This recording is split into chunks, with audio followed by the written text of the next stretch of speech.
살아계신 아버지 하나님, 오늘 에스겔 24장은 영원히 기억될 그 날에 대해서 말씀을 합니다. 녹슨 가마와 양고기 삶는 비유를 통해서 이스라엘의 환란이 얼마나 극심한지 보여주고 있습니다.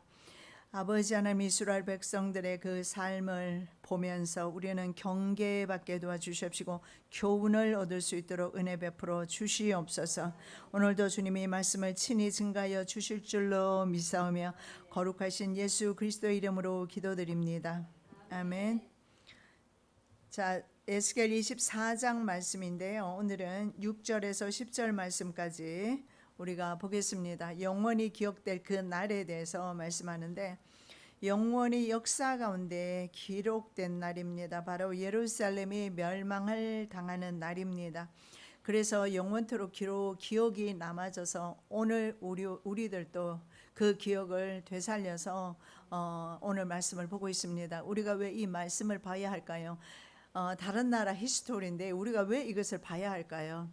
하나님께서 이것을 기록하셨을 때는 우리에게도 동일한 교훈을 주시고자 하는 그런 하나님의 뜻이 있기 때문에 기록해 놓으신 줄 믿습니다. 6절입니다. 그러므로 나주 여호와가 말하노라. 피 흘린 성읍 녹슨 가마 곧 그 속의 녹을 없이 하지 아니한 가마여, 화 있을진저 제비 뽑을 것도 없이 그 덩이를 일일이 꺼낼지어다. 여호와의 선고가 화 있을진저 오이 하고 시작합니다. 이 오이라는 것은 특정한 대상을 상대로 저주할 때 사용하는 선언입니다. 화 있을진저. 독수리가 날아가면서 화로다, 새 화에 대해서 마지막 날에 대해서 화에 대해서 독수리가 날아가면서 선포하고 있습니다. 이 종말의 때도 역시 이 세대가 화를 당하는 세대임을 알 수가 있는데, 바로 예루살렘이 멸망당할 때 동일한 화가 선포됩니다. 그래서 이 오이는 특정한 대상, 바로 예루살렘을 대상으로 저주가 선언되기 때문에, 혹은 극심한 환란 중에 있는 어떤 대상을 향해서 큰 슬픔을 나타낼 때 화 있다라는 단어를 사용하고 있습니다. 바로 예루살렘에 이 저주가 선포되면서 그 안의 백성은 바로 무서운 고난을 피할 수 없게 되었다는 사실을 보게 됩니다. 하나님은 선하시고 인자하시고 노하기를 더디하시는 분이시고, 그래서 오랫동안 참으시지만 얼마나 오랫동안 참으실까요? 내 인생도 마찬가지입니다. 하나님께서 나에 대해서 무한히 참으시지만 내 믿음 없음을 언제까지 참으실까요? 왜냐하면 나는 생명이 짧지 않습니까? 내 생명은 언제 끝날지 모르는데, 그래서 때로는 하나님께서 참지만은 않으신다. 일어나셔서 징계하신다. 회초리를 든다라는 것입니다. 자녀를 사랑하지 않으면 회초리를 들지 않을 것입니다.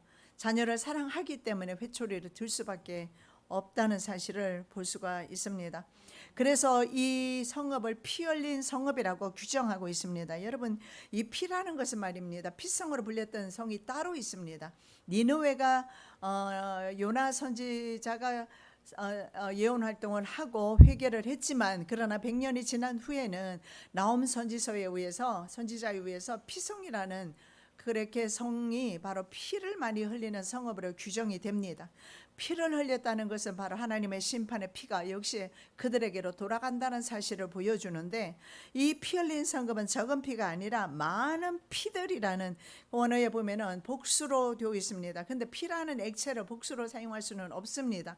그런데 이것을 복수로 사용한 것은 예루살렘 성읍이 너무나 무고한 백성들의 많은 피를 흘렸다는 사실을 볼 수가 있습니다. 욕심에 눈이 어두워서 백성들을 죽이고, 예를 들어서 아합 같은 경우에 나봇의 포도원을 빼앗는 경우도 있습니다. 그래서 오늘날 정치 권력 잡은 사람들, 경제 세계적인 권력을 잡은 사람들을 보면 자신들의 이권을 위해서, 이익을 위해서 다른 사람을 무고히 죽이는 걸 보는데, 합법적으로 죽이는 것이 그들이 일으키는 전쟁입니다. 전쟁은 국가에서 자연 발생적으로 접경 국가끼리 일어나지만, 접경 국가끼리 일어나지 않는 지금 전쟁이 엄청나게 많이 일어나고 있어요. 내전이라고 하기도 합니다. 그런데 이 내전에 대해서 예수님이 말씀하셨어요. 민족끼리, 그러니까 같은 민족끼리 그러니까 내전을 말하는 겁니다. 내전도 일어나게 될 것이고, 그리고 같은 민족끼리, 같은 국가끼리도 전쟁이 일어나게 될 것을 말씀하는데, 이것은 바로 세계적인 글로벌 기업들이 자신들의 이익 창출을 위해서 무기 판매상들이 군산 복합체라고 합니다. 이들이 자신의 이익을 위해서, 그래서 어떤 나라에는 전쟁을 보내고, 어떤 나라에는 경제 폭망을 보내고, 어떤 나라에서는 천년 자원을 빼앗아 가고, 그래서 이것이 바로 종말에 일어나게 될 일을 예수님은 예언하셨고, 지금 그 시대 우리가 살고 있고, 이 시대는 화 있을진저, 바로 하나님의 화를 당할 수밖에 없는 그런 시대임을 알 수가 있습니다.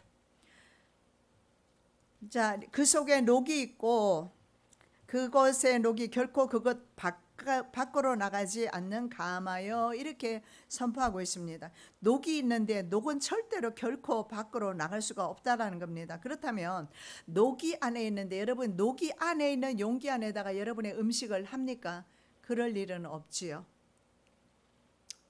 자, 그래서 녹슨 가마는 음식물을 삶는 용기로는 적당하지 않습니다. 자, 무슨 말입니까? 예루살렘이 바로 그 용기입니다. 예루살렘이 바로 그 솥입니다. 대형 솥입니다. 그런데 예루살렘의 성읍은 더 이상 사람 살기에 적합하지 않다라는 것을 말씀하고 있어요. 즉 예루살렘 성읍은 피 흘린 성읍으로 규정이 되어서 그 안에는 사람이 살 수가 없다라는 사실을 알 수가 있습니다. 각종 부패와 범죄의 온상이 되었기 때문에 예루살렘 성읍은 영적으로 도덕적으로 완전히 타락되었습니다. 그래서 그곳은 더 이상 용기로 적합하지 않다. 그렇다면 불질르는 수밖에 없어요.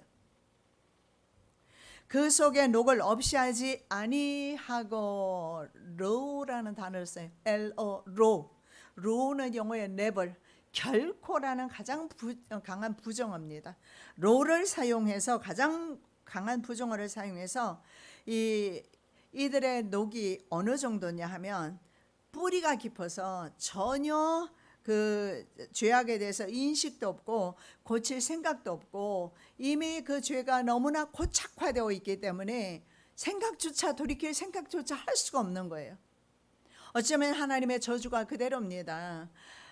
오히려 하나님께서는 귀를 막아버리시고 눈을 감게 하시겠다는 그 말씀처럼 이스라엘 백성의 눈은 감겼고 귀는 막혀버렸어요.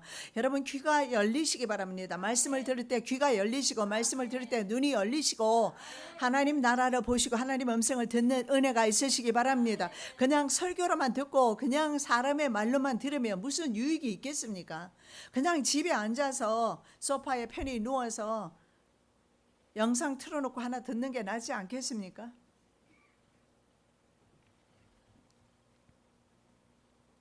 내 심령은 영적으로 도덕적으로 어떻습니까? 혹시나 화인 맞은 양심은 아닌지, 돌이킬 생각을 못하는 그런 화인 맞은 양심은 아닌지, 아니면 돌이킬 여지가 있다면 감사하시기 바랍니다. 내가 이대로는 안 되겠구나, 내가 다시 내 영적인 상태를 점검하고 내가 이제는 주님 앞에 바로 서야 되겠구나, 여러분이 생각한다면 소망이 있습니다. 그런데도 아무런 생각이 없다면, 그래서 어제나 오늘이나 동일하다면, 영적으로 바로 이스라엘 백성들처럼 악이 너무나 이제는 견고하게 진을 형성하고, 그리고 켜켜이 축적이 되어서 전혀 돌이킬 수 없는 상황, 그런 상황이라는 상황의 심령 받침을 알 수가 있습니다. 자, 하박국 선지자나 예레미야, 미가, 이사야 선지자들은요, 그들의 죄를 모두 들추어내었습니다. 그리고 지적했습니다. 회개를 촉구했습니다. 그래도 무익했어요. 여러분 여기서 볼 수 있는 것이 뭡니까? 저도 가급적이면 제 눈에 보이는 여러분의 잘못하고 있는 부분들을 뒤에서 저는 욕하는 대신에 하지 않고 그분을 직접 만나서 그 사람에게 직접 기도하면서 이야기합니다. 그런데 감사하게도 지금까지는 우리 성도님들이 제가 지적하거나 했을 때 눈물로 받으면서 회개하는 모습을 봅니다. 정말 감사합니다. 그런데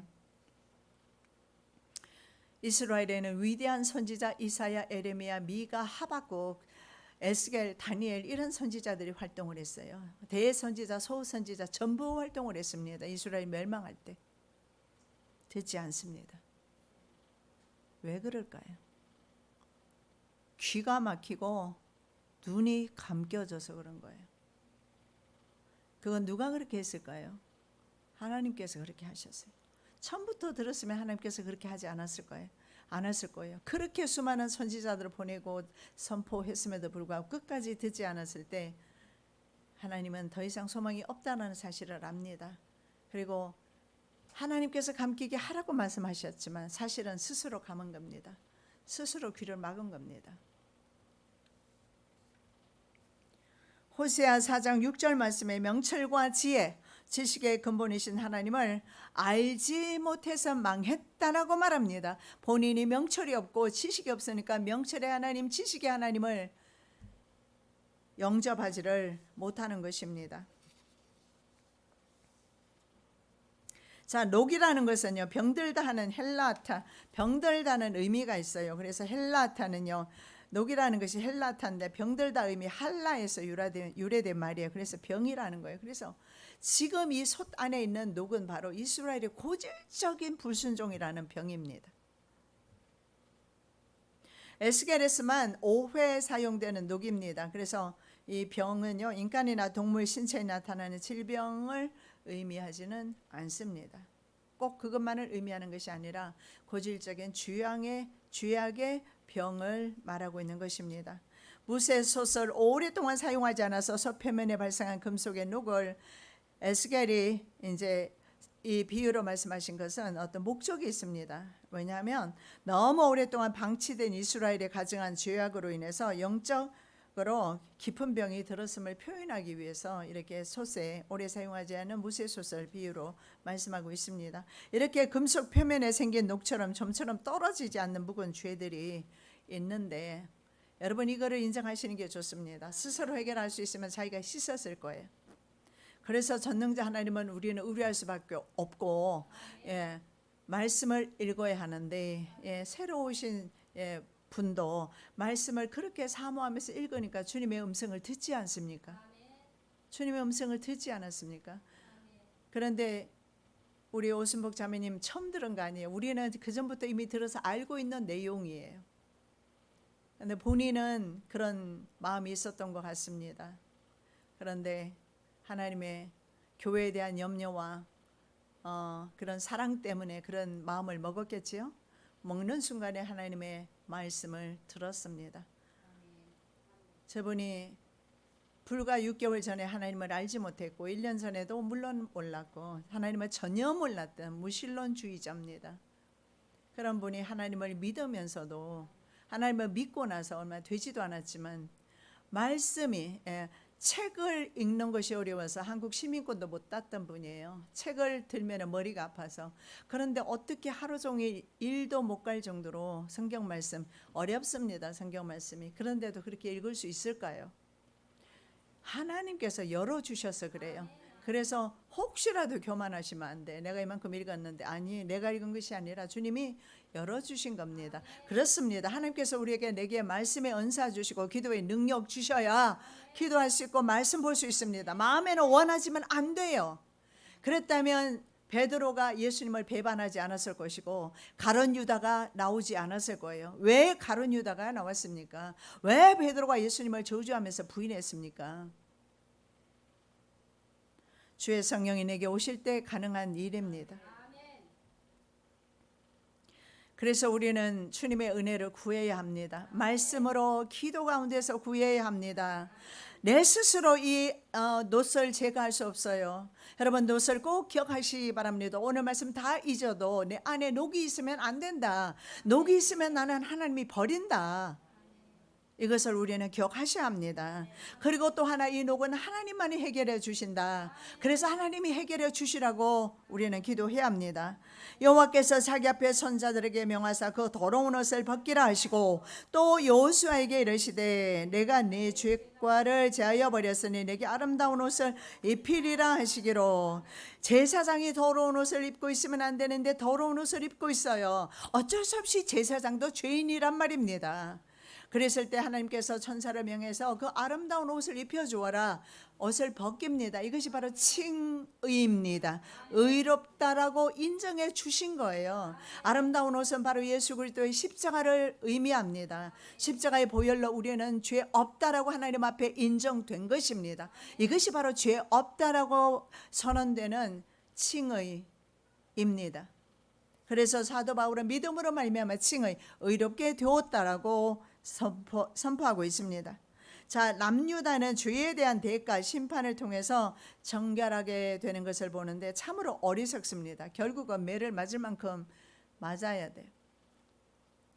맞지 않고서는 고집을 꺾을 수가 없어요. 그래서 그 고집에 대한 매를 맞는 횟수가 70년입니다. 뭐 인생 다 가는 거죠. 계속 고집을 피우면 인생 끝날 때까지 고집 피우다가 그냥 부끄럽게, 물론 뭐 부끄럽게라도 구원받으면 감사할 일이지만 부끄러운 구원으로 나타날 수밖에 없어요. 자, 제비 뽑을 것도 없습니다. 닥치는 대로 덩이 하나를 건져냅니다. 이것은 바로 예루살렘 함락 후에 생존자들이 무더기로 이방 나라에 끌려갈 것을 예언하는 상징적인 행위입니다. 자, 2차 포로 이송 때는 그래도 남은 백성들이 좀 있었습니다. 그러나 3차 기원전 586년에는요. 남겨진 사람이 거의 없이 예루살렘 성전까지 완전히 파괴돼 버립니다. 그리고 3차 포로 이송 때는 대부분의 사람들이 무차별적으로 붙들려 갑니다. 빈천한 백성 몇 명만 있어, 적은 무리에 몇백 명만 있었겠죠. 그들조차도 나중에는 이집트로 가게 되고 그 땅에는 완전히 역대하 36장 말씀처럼 황무하게 됩니다. 70년 동안. 7절입니다. 그 피가 그 가운데 있으며 피를 땅에 쏟아서 티끌이 덮이지 않게 하고 맑은 반석 위에 두었도다. 이 죽거나 포로되는 그런 무차별 포로 이송에 대한 설명을 하고 있습니다. 왜 그렇게 두었느냐? 왜 이렇게 무차별적으로 그리고 아주 무섭게 이스라엘 백성에게 하나님께서 이런 보복을 하시는가?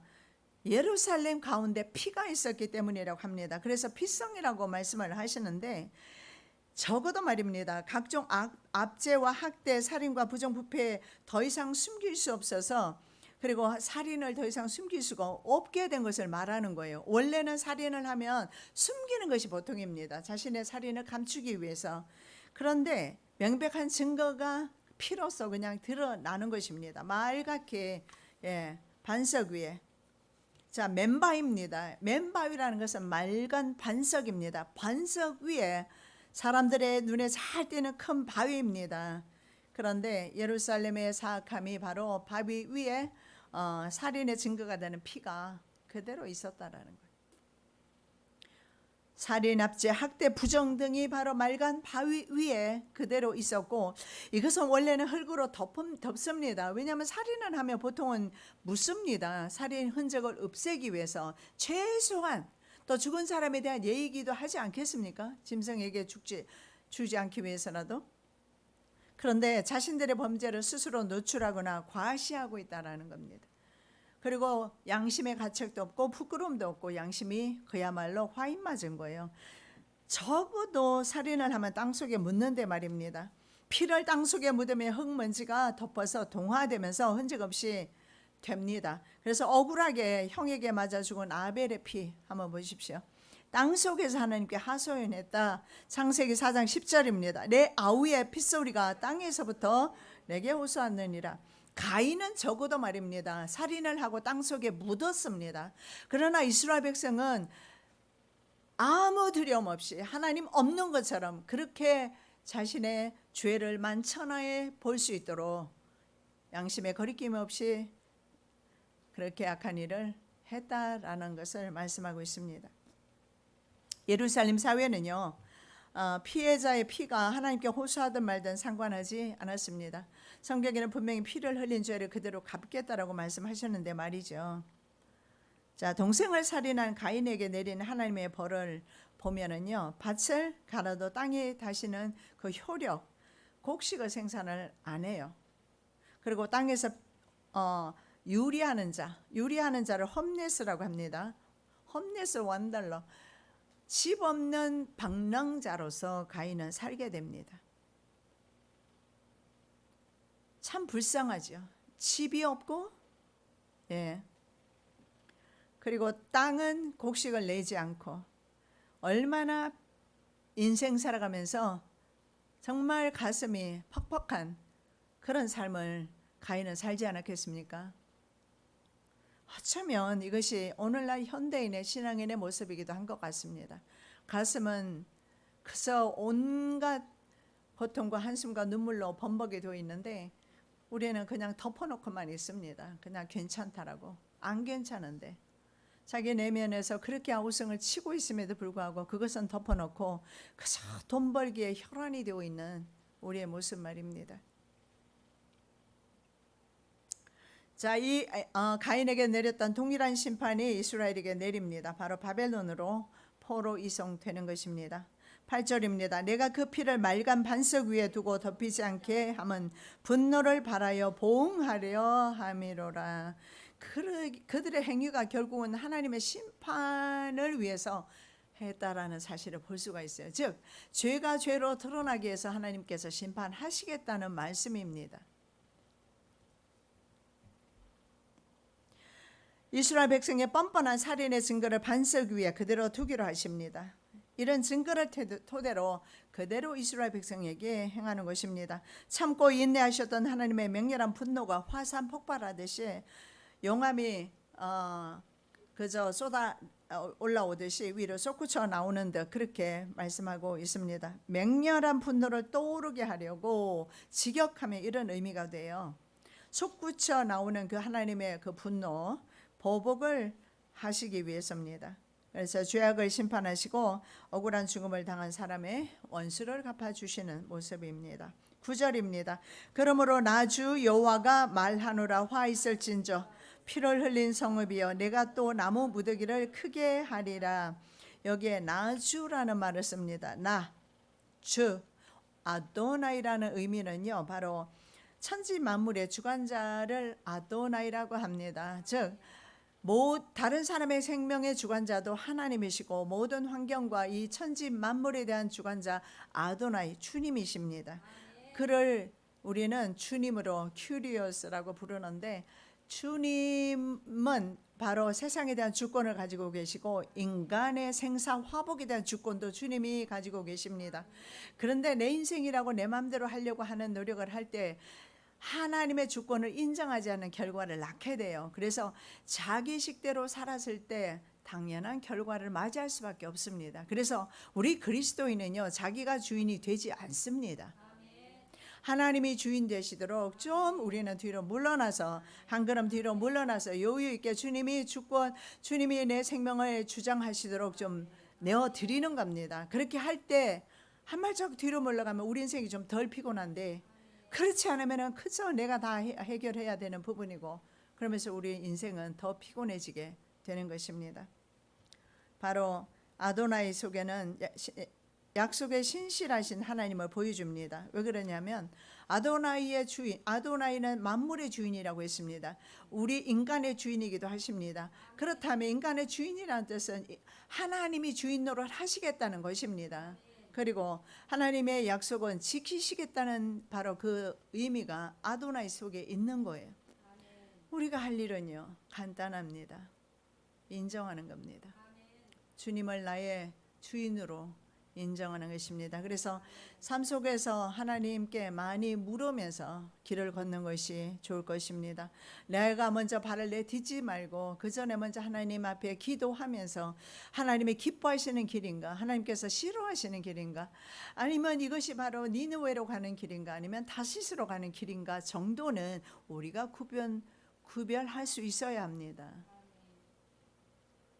왜냐하면 아도나이 하나님께서 잘못된 길로 가는 사람, 잘못된 길로 가는 국가, 잘못된 길로 가는 모든 환경을 바로잡으려 하시기 때문에 그렇습니다.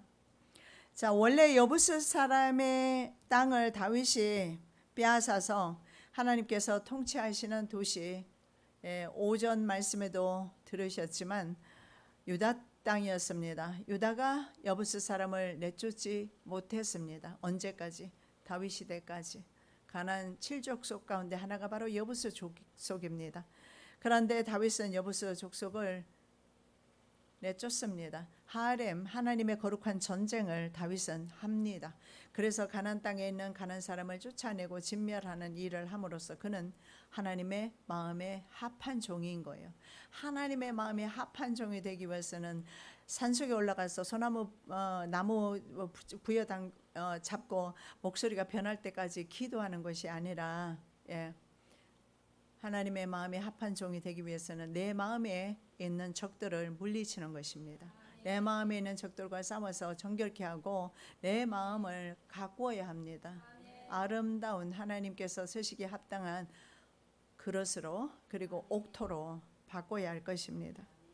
자, 이 도시는 원래 그래서 다윗이 이름을 짓기를 샬롬, 바로 이 예루살렘 평강의 도시로 만들었습니다. 예루살렘은 평강의 도시다, 이런 의미입니다.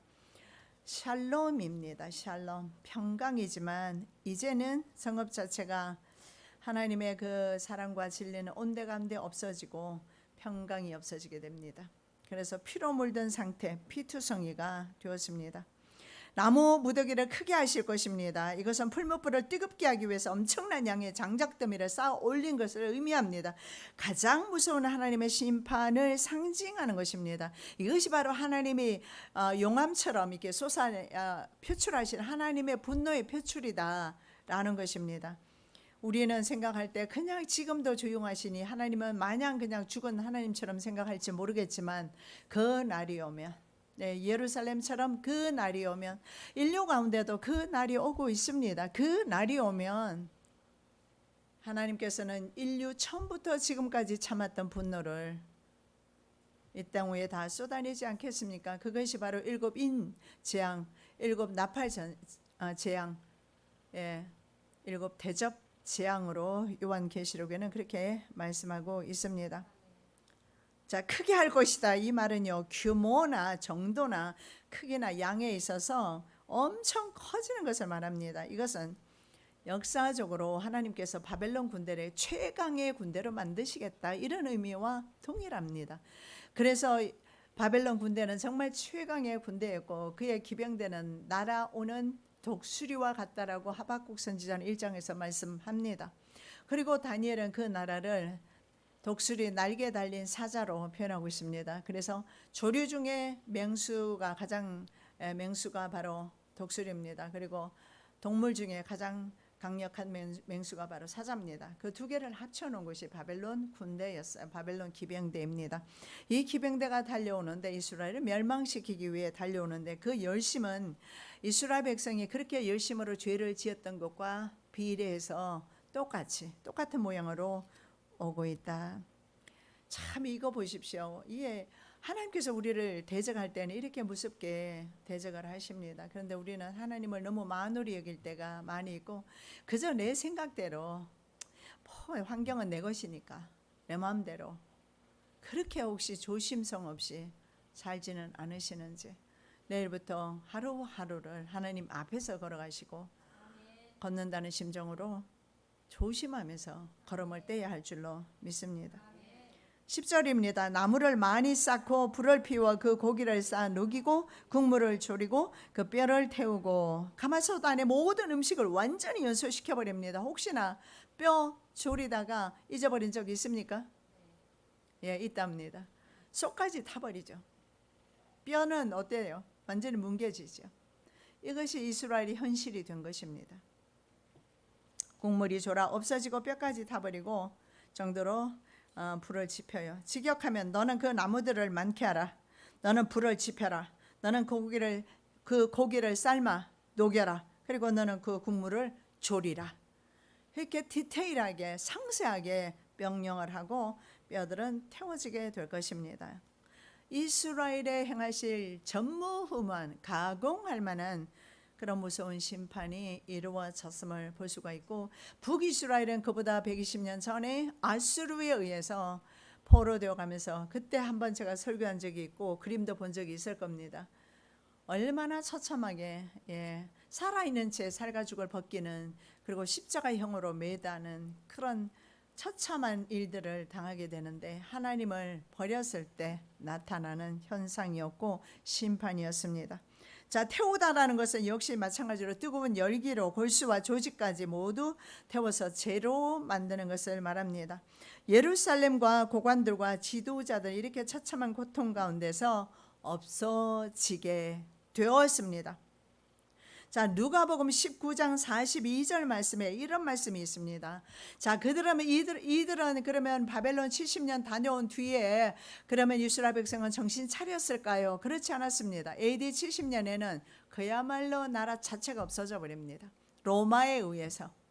마지막 네 번째 짐승인 일곱 머리 열뿔 짐승으로 상징되는 로마에 의해서 완전히 다시 예루살렘 성읍이 무너집니다. 헤롯 성전이 무너지게 되는데 누가복음 19장 42절 말씀에 예수님이 말씀하시기를 평화에 관해서 알았다면 좋았을 텐데, 여러분 우리 가정이 샬롬, 샬렘, 평강의 가정이라고 생각하십니까?